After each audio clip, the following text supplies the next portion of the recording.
Hey everybody, I'm Holly, aka the ScientoloGeek, and welcome back to the last part of going over the new testing promotion section policy letter.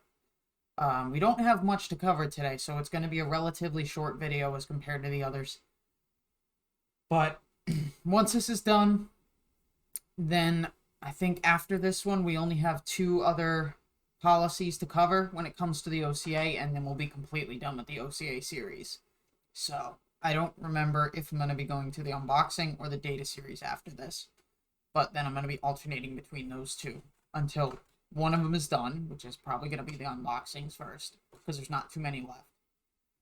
And then once we got that, I can start chipping away really at the data series. So without further ado, let us dive into the last part of this document. Use of tests. Evaluation of tests should be helpful, wise, and very direct. An evaluator should know all HCOBs about test evaluation. Remarks that, quote, Scientology can improve this or that characteristic, or, quote, auditing can remedy that, or, quote, processing can change this, or, quote, training can stabilize that, should be used repeatedly during the evaluation for the sake of impingement. A clever evaluator can surmise such things as domestic grief, trouble with possessions, etc., much more easily than a fortune teller. Test evaluation is modern scientific fortune telling. It deals with past, present, and future. A low profile, low IQ future is, of course, a dreary one, profitless unless changed. We can erase the fate of the past and alter utterly anyone's future. So it does not matter how hard one leans on the person. Remember, low cases want only to escape the consequences of life. So, first off, IQ is kind of bullshit to begin with.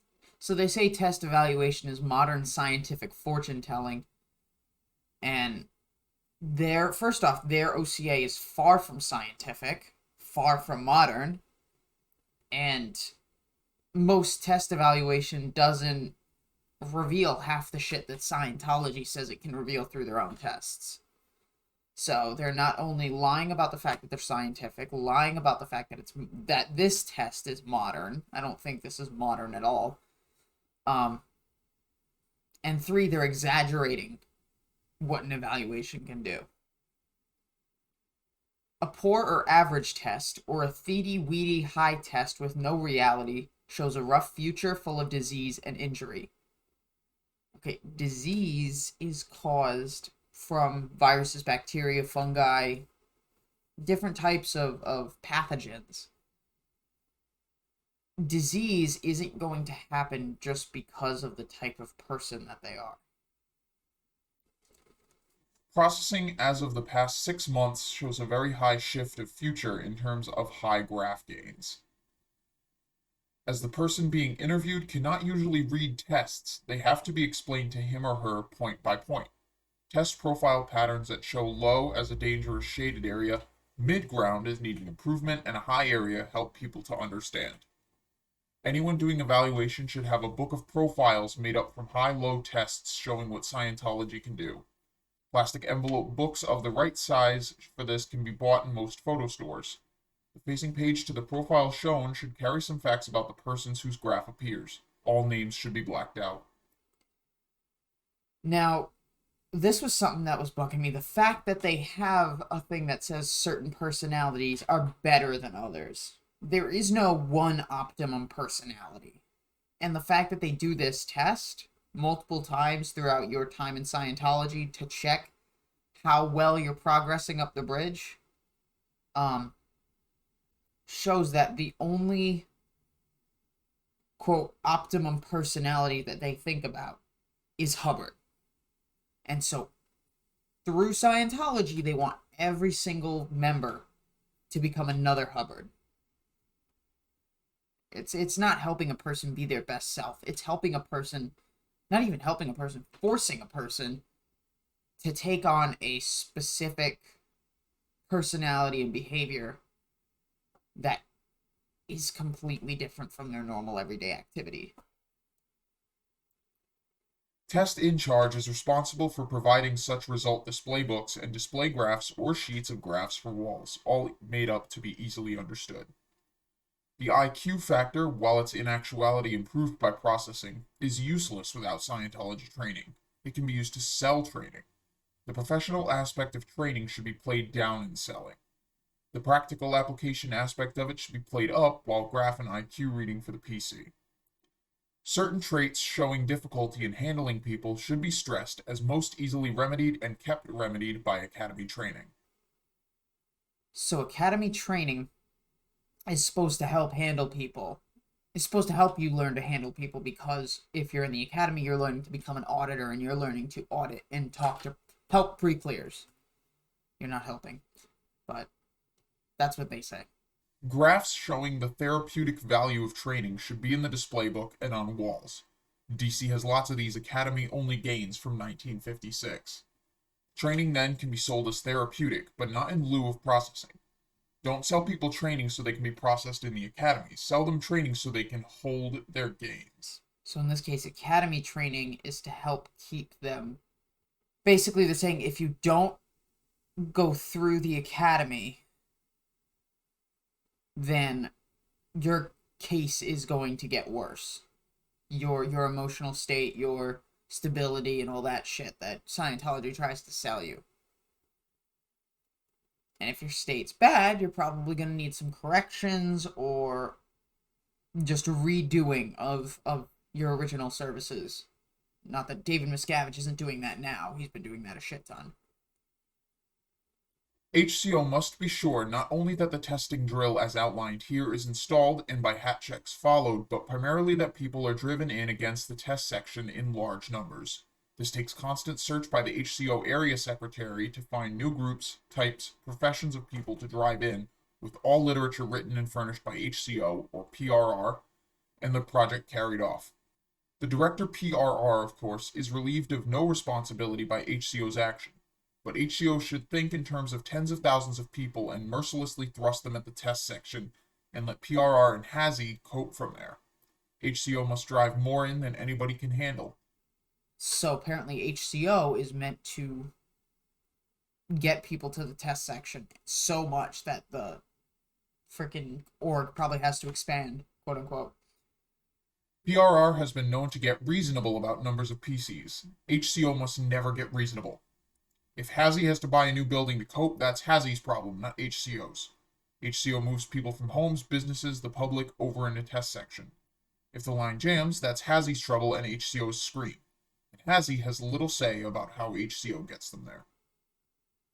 So HCO gets people to the test section, but once they're in the test section, that's the HAZI's problem. It provides an impossible standard for anyone who works in the HCO. For anybody who works with the public to try to get them in for testing. As you may already know, every single staff member has a statistic. And to try to get tens of thousands of people in to the church for testing or for courses or whatever, that's never going to happen purely due to the amount of Scientologists that there are in the world right now. I mean, a fifth of the membership is basically Sea Org members. So you're not getting any money out of there.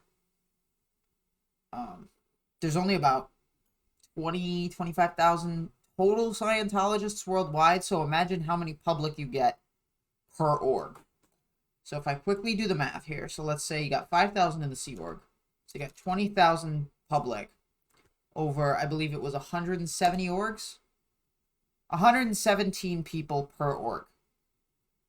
And God knows how many of those public have dropped due to COVID and what's been happening with Scientology recently. If you haven't seen any of that, Chris Shelton talks to Catherine Olson as well as a current Scientology insider. They are both able to give information as to what's been happening in the church within the past few recent years. I'll put the link to the first parts of each interview in the description. Summary. This and the soon Anatomy Basic course program are the leaders in current new promotion. They should be set up to run and run well and long. This program is not experimental. It has a long Dianetics Scientology background and much precedent. It's not therefore a special program. It's a refinement and emphasis of an already working HASI line. The testing section is under the Department of PRR. It's actually a technical service and should be included as a technical activity. But it's never thrived as a promotion activity or even as an activity under the HGC. Therefore, it's placed under PRR and is going to be heavily emphasized. We're in an era of finding and, quote, selling the things, the objects, the realities of Scientology. There are about 20 of these: engrams, banks, bodies, etc. Testing is a thing because it results in object substitutes for people. Testing moves now out of psychological range and into future prediction, so we're not doing psychological testing. The isness of the test is applied to excuse the past, avoid difficulty in the future. We will take full advantage of the superstitions of people at the level of prediction. The popularity of astrology is greater than that of psychology, even though psychology developed from astrology. What the fuck are you talking about? Since when? Unless he's referring to fucking horoscopes, but I see absolutely no connection between the two. And I think Hubbard's pulling it out of the crack of his ass. It's because astrology pretends to read future. It does pretend to read future, but it doesn't say that it's accurate. We can factually estimate future from meters and graphs without any pretense, and a gruesome future it appears and would be without us. Of course, we're the answer. Come to us, pay us money, you're tens of thousands of dollars, hundreds of thousands of dollars, so we can make you broke and financially reliant on the organization. Oh, and if you leave, we'll make you disconnect from we'll make your whole family who's still Scientologist, all your friends that you had inside this bubble world, they're gonna disconnect from you, so, you can leave whenever you want, but everything bad's gonna happen to you now. Pandora's box flies into the future from middle or low graph. Astrology and numerology are popular and slightly factual. I don't think either of them are factual. We can be popular and totally factual. Bullshit. The fate of man without processing is measured by the catastrophes of the past. The Buddhist wheel of life shows man how grimly he's tied to a never-improving circle of birth and death. Use such facts. Without stepping beyond a person's past, which will certainly happen to him again without processing, we can change his fate. We're the only people on Earth who can accurately estimate it or improve it and make it stay improved. You gotta figure. They talk about how great this all is and all that stuff, how amazing it is. But you have to take into consideration how much L. Ron Hubbard actually bothered to look into anything in research, as well as his case histories. We looked into earlier, he mentioned a case history of 2 on something. I'm pretty sure that had to do with the data series, though. But L. Ron Hubbard had, up to this point, had barely done any kind of real research. Even though he had, 1960, so let's just say he started in 47. That gives him 13 years of research, which I don't think one person can do 13 years of research and come to this many conclusions and still call them accurate. Hubbard needs to be peer-reviewed, needs to be checked by actual experts in the field, which he already has, and he's already been debunked plenty of times. But back then, they just assume it's true because Hubbard says it's true.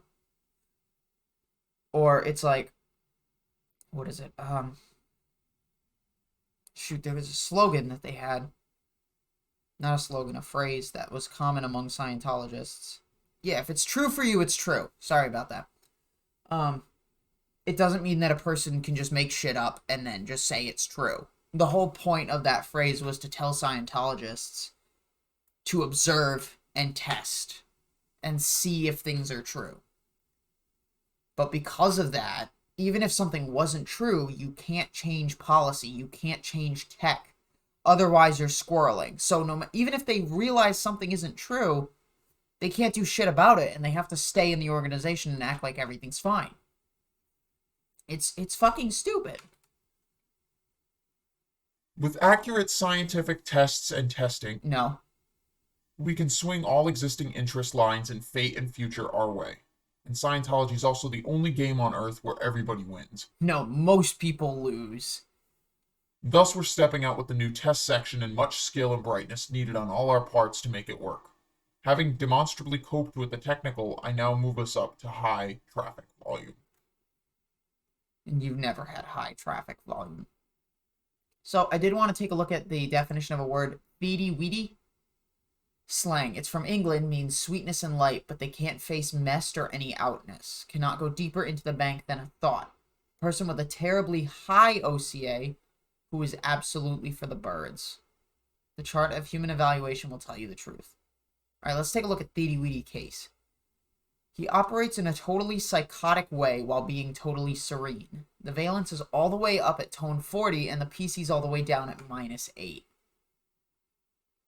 So the PC is at a low point, but the personality they portray is at tone 40. Oh, and it comes from a lecture too. We'll have to listen to that. A sweetness and light case at the extreme top of the graph, who will go to graph bottom before the case starts up again, as though the profile were a cylinder, which when it goes off the top, then appears on the bottom when people are in serene valences, meaning they're wholly overwhelmed as a thetan. What? I have no idea what the fuck Hubbard's talking about when he goes into this profile cylinder shit. I could either have MUs or this legitimately makes no sense. These definitions aren't definitions. It's Hubbard ramblings. Half the time these definitions are never actual definitions. They're not succinct. They're not to the point like a normal dictionary. So a Theedy Weedy case is high on the OCA and APA, yet makes no progress. This is because such cases believe you ought to know what they're thinking about, so every moment around them you're missing withholds. So a Theedy Weedy case is a person at tone 40, appearing at tone 40, when they're actually down at -8. They are also high on the graph, but make no case gain. So they just assume that you're missing, that you as an auditor are missing the withholds that they have. This just makes no fucking sense. To me at least. It probably makes sense to some Scientologists out there, but it doesn't to me. There was another word in my first video of this policy letter, CF, I think we covered. Yeah, CF. CF stands for Central Files. Central Files is the filing system where they have the files of every single person who has ever bought a book, a course, anything like that. Services, auditing, training. Even if they're not a Scientologist, or they never had any interest in being a Scientologist, they just bought one book. Every single person who ever bought anything related to Scientology is on this list, in this central file. Even if you're not interested, they don't get rid of you. Because you might be a potential mark later for regging or some kind of fundraising mission for the fucking Sea Org to get another building up. You're basically still a possible target to be called or mailed or something related to their services. I just want to say thank you guys for sticking around. Holy shit, 20 minutes. Was not expecting that. I've went on actually for quite a bit longer than I thought. I'm not going to break this up. It's just going to be the way it is because it's the end of the policy. I don't really have any announcements, so like the video if you like it, dislike if you don't. I don't really care. Comment with your feedback or questions, good, bad, or sideways, and subscribe to be kept up to date on any future content. I'll put the first interview that Chris had with, I had her name in the beginning and I don't remember it now, but the first interview with her, Catherine Olson, as well as the first interview with the Insider will be in the description, along with the QAnut Discord, the QAnut channel, and the ScientoloGeek Discord. So if you're interested in learning about QAnon as well as Scientology, I've got a separate channel for that. But I will talk to all of you later. See ya.